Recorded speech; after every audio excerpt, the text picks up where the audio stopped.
This is a great turnout. In fact, I've been to Las Vegas a number of times. This is by far the largest turnout. Thank you very much. And I want to thank Alexandria for being here with us. You know, she mentioned when she was a kid, she cleaned houses with her mom in order to help pay the family bills. She has not forgotten where she came from. And I want to thank Steve Horsford, who worked for the Culinary Workers Union, former chairman of the Black Caucus, and doing a great job in the Congress. Steve, thanks very much for what you're doing. So why are Alexandria and I here in Las Vegas, and we're heading to Colorado, and we're heading to Arizona? We are doing that because this country faces enormous crises. And how we respond to these crises today will impact not only our lives, but the lives of our kids, future generations, and in terms of climate change, the very well-being of the planet. And so today we are here to say very loudly and clearly, no, we will not accept an oligarchic form of society where a handful of billionaires run the government.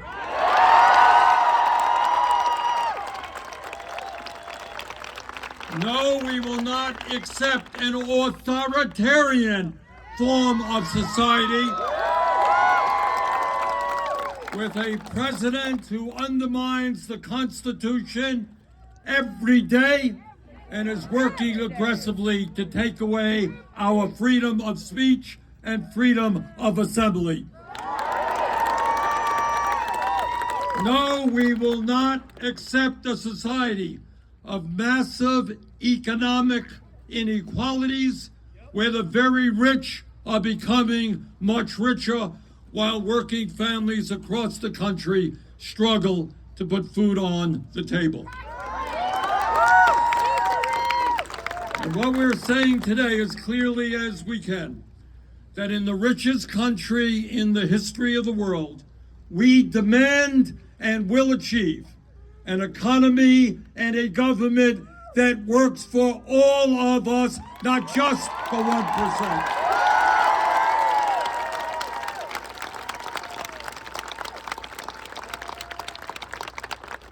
It seems to me that before we can effectively determine the best way forward, it's important to do what is very rarely done in Congress or in the corporate media.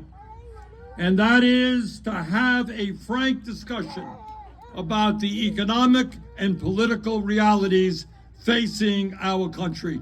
So let's do something really radical. You ready? Yeah! Let's tell the truth.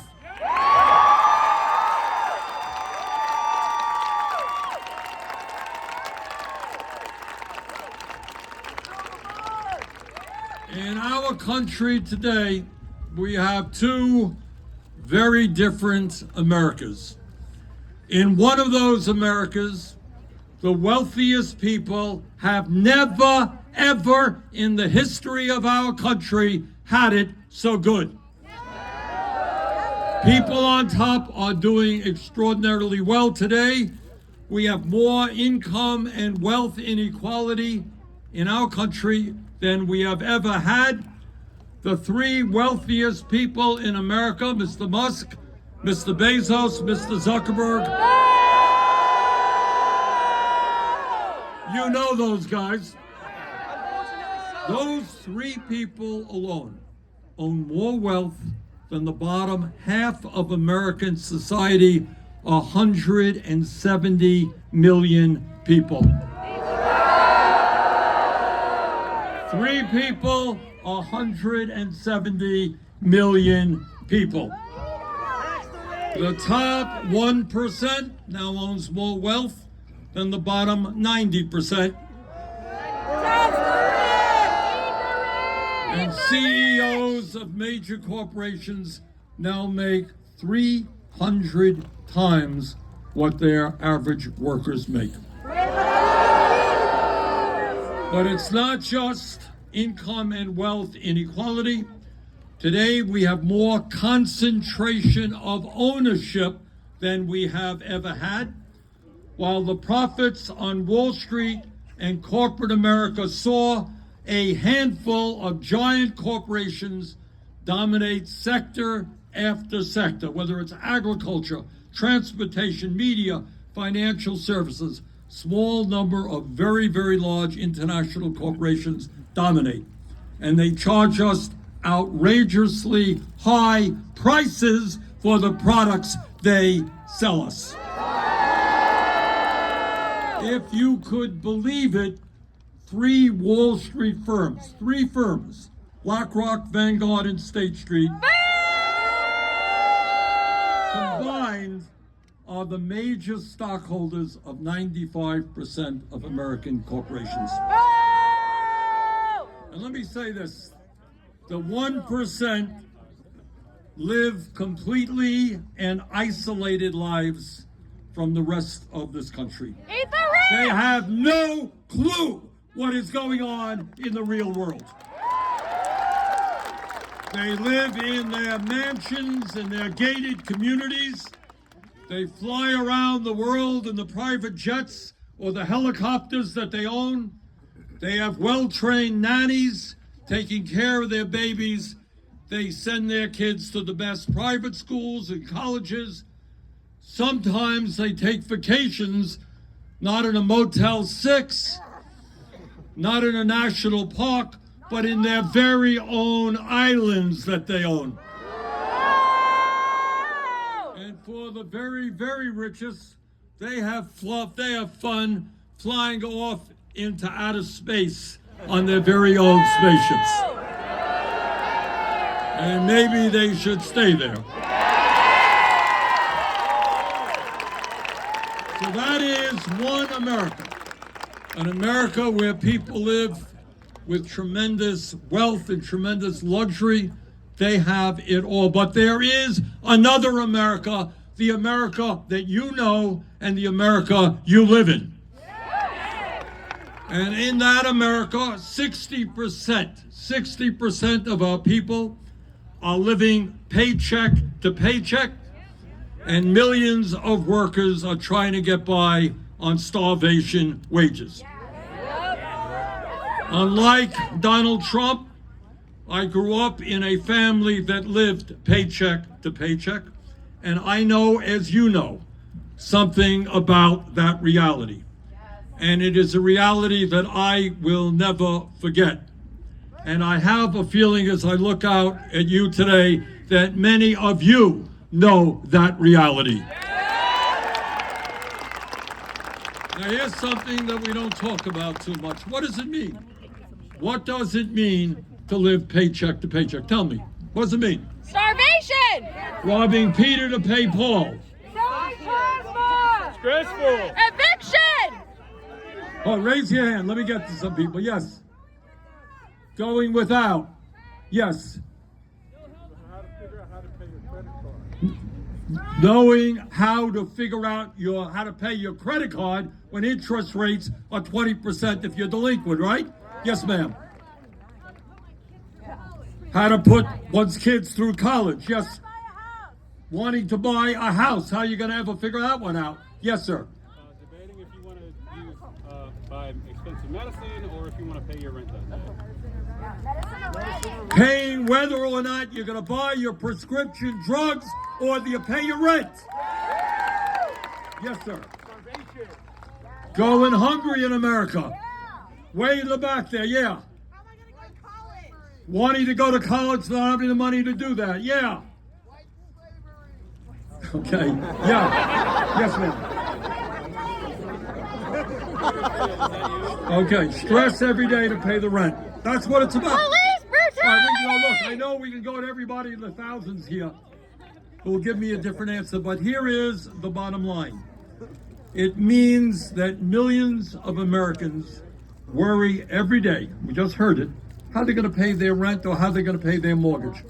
And as Alexandria mentioned a moment ago, all over this country, the cost of housing is soaring. So what do you do if you're living paycheck to paycheck and your landlord raises your rent 30%? You got to figure out where you're going to go. If you have a kid, you got to find another school. It is a disaster. How do you live if you're a single mom paying $20,000 a year for childcare when you're making $40,000 or $50,000 a year?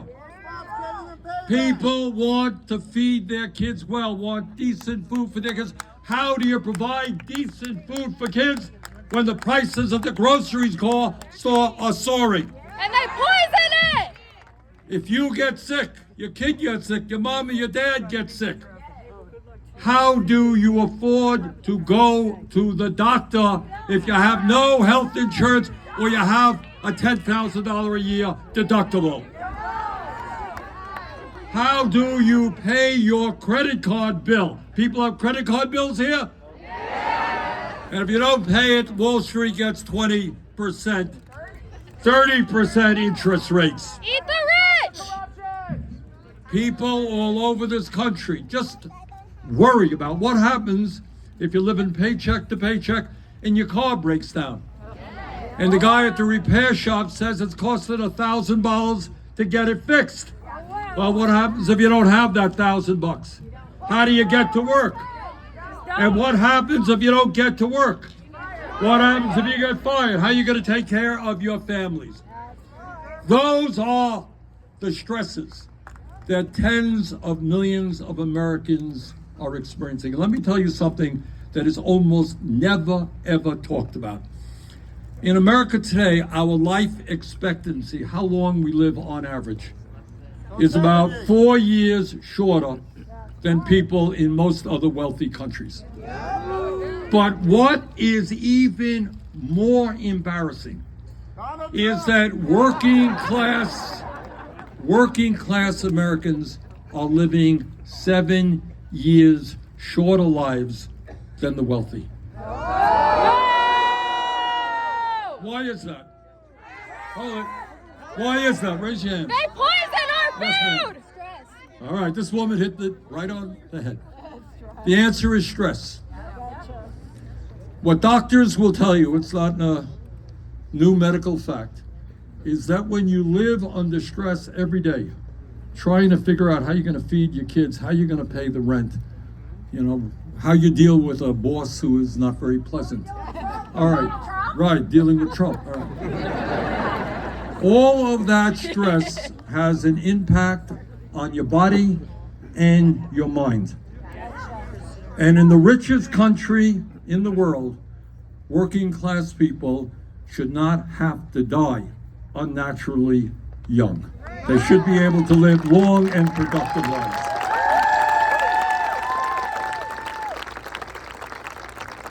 The issue that we're dealing with in America now is not just income and wealth inequality, and it's not just the stress that working people are feeling. Today in America, we are the only major nation on earth that does not guarantee health care to all people as a human right. Despite spending twice as much per capita, it's not that we're not spending enough money. We're spending a fortune, $14,000 for every man, woman, and child. Despite that, 85 million Americans are uninsured or underinsured. All right, raise your hand if you have a high deductible. Huh. They took away my In insurance. America today, 60,000 people die because they don't get to a doctor on time. Got it? And the reason is, and I've talked to doctors, people walk in much sicker than they should be. And doctors say, well, why didn't you come in here when you first had felt your symptoms? Answer is, I had no health insurance or I had a high deductible. Health care is a human right. And together we are going to stand up and finally pass a Medicare for all single-payer program.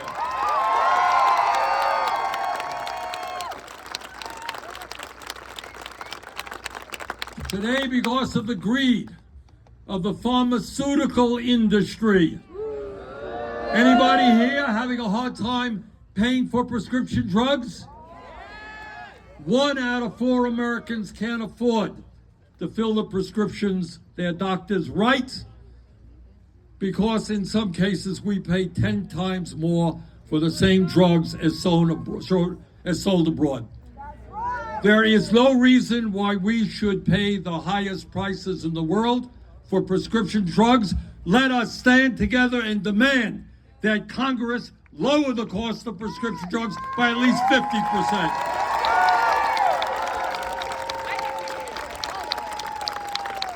All over this country, we've got a housing crisis. Got a housing crisis here in Las Vegas? Yeah. It's not just that we have 800,000 people who are homeless. That's bad enough. But you got 20 million people in America paying 50% of their limited incomes for housing. We got an education crisis, childcare, dysfunctional. Very expensive. The workers there make low wages. Public education doesn't have enough money to attract the teachers that we need. And millions of young people are struggling to figure out how they are going to get a higher education. And in terms of climate change, we now embarrassingly have a president who believes that climate change is a hoax, which means that we're going to fall further and further behind in trying to save the planet. So why is all of this stuff happening? Why are we the only country that doesn't guarantee health care? Why are the rich getting richer and working people struggling? Boy, it's a smart audience. You got it. You know, we all know, it's true in Vermont, and I'm sure it's true here. We all know people who are dealing with addiction, right? Drug addiction is a horrendous problem. I think we lost 100,000 people because of drug overdoses. We know people who are alcoholic, who need more and more to drink. We know people who can't control themselves with food or tobacco. But I will tell you that the worst addiction in this country today is the greed of the oligarchy.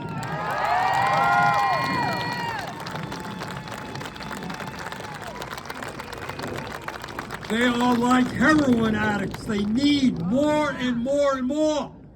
And if they destroy Social Security and Medicaid to get what they want, that is what they will do.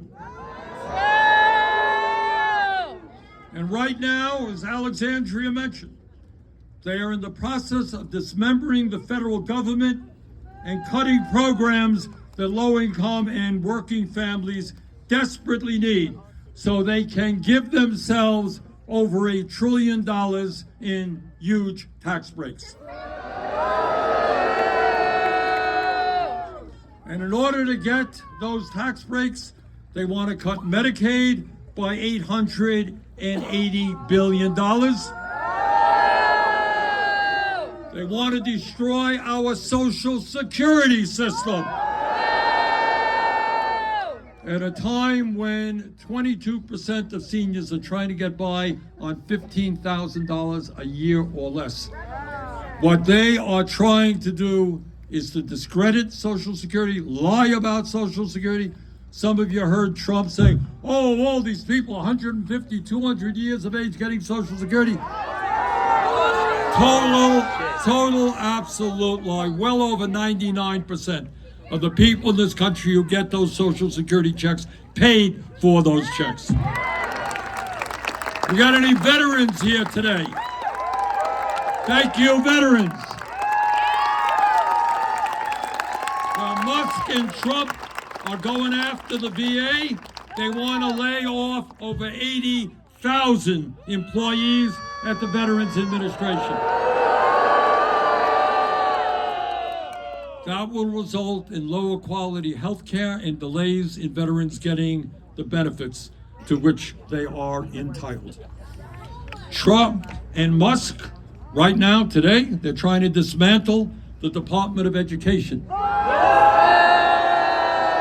That means public schools in working class areas could lose money. It means that people on Pell Grants are going to have a harder time getting those grants. And it means that kids with disabilities who are now getting the support they need may lose that support. Now, the way you destroy the government is by laying off hundreds of thousands of employees, and that is precisely what they are doing right now. And I want you all to think about this for a moment. I know we all feel badly for those federal employees, people who have worked for the government for years, devoted their lives to public service, and you have Musk coming along and say, oh, we've determined your performance is poor, you're out of here, goodbye. Now, I know a lot of people feel sympathy for those employees, but I want you to think about something. If Musk and his friends can treat federal employees like that, you worked here 20 years, you're out of here, goodbye. What do you think that they will be doing to workers in the private sector when artificial intelligence comes to take your job? Now, technology in itself is not a bad thing if it works for working people, not just the people on top. But it is not just domestic policies of the Trump administration that we've got to fight. For the first time in our 250-year history, we have a president who is turning his back on democracy and allying us with authoritarianism and murderers like Vladimir Putin. No, we must not abandon the people of Ukraine who were invaded, Mr. President. Ukraine did not start this war, Russia did. Our country must always stand for democracy, not dictatorship. Free Palestine! And no, at a time when Netanyahu is waging a horrific war against the Palestinian people, our government must not provide another nickel to that murderous government.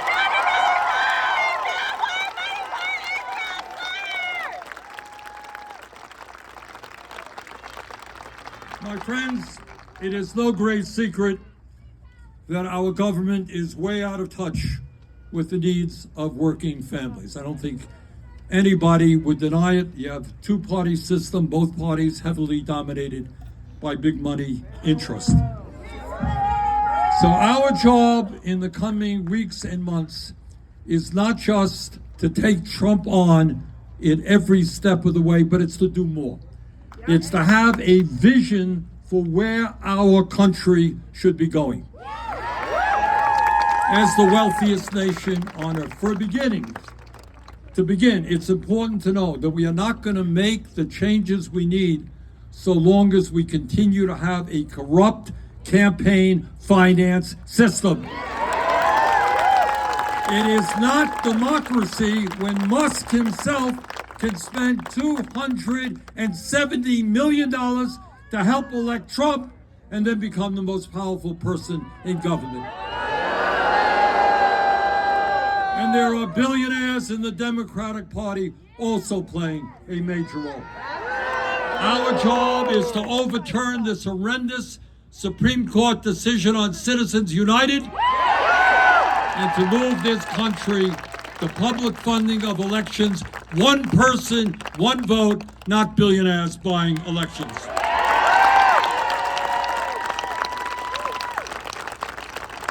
No, we should not be giving huge tax breaks to billionaires. On the contrary, we've got to demand that they start paying their fair share of taxes. No.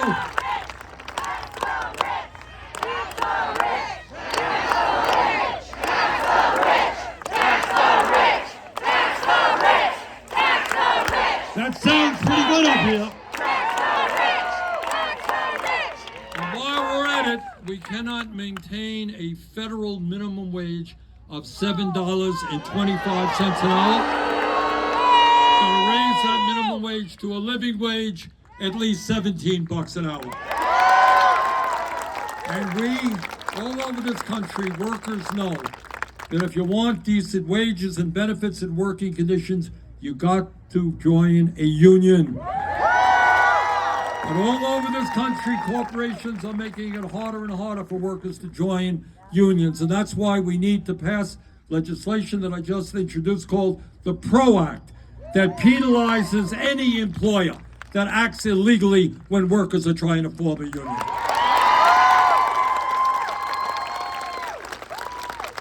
Together, we're going to stop the cuts to Social Security. Instead of cutting Social Security, we're going to expand Social Security benefits.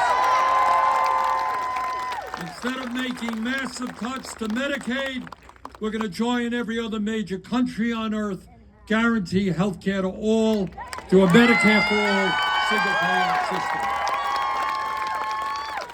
And in the wealthiest country on earth, you know what? Nobody should go homeless. Nobody should pay 50% of their income in housing. We can create millions of jobs by building 4 million units of low-income and affordable housing and stopping corporate landlords from jacking up rent prices. I grew up in a rent-controlled apartment. Seems to me that's a pretty good idea. And in a competitive global economy, we need the best educated workforce in the world. All of our young people must have the ability to get a higher education by making public colleges and universities and trade schools and universities tuition free.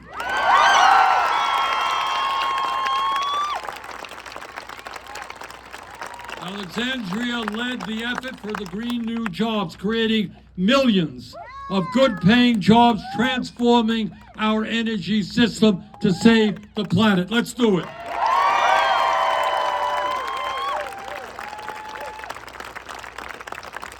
Now, I know that there are a lot of people here in Las Vegas and around the country who are feeling despair and anxiety about what's happening in D.C.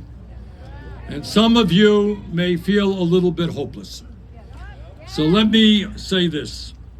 At this particular moment, this pivotal moment in American history, despair is not an option.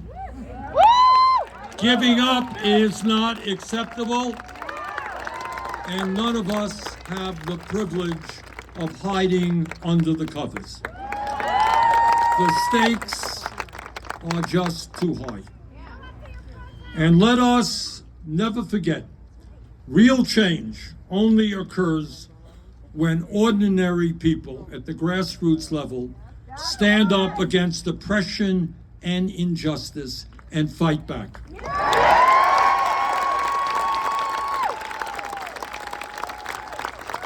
That is the history of our country from way back when.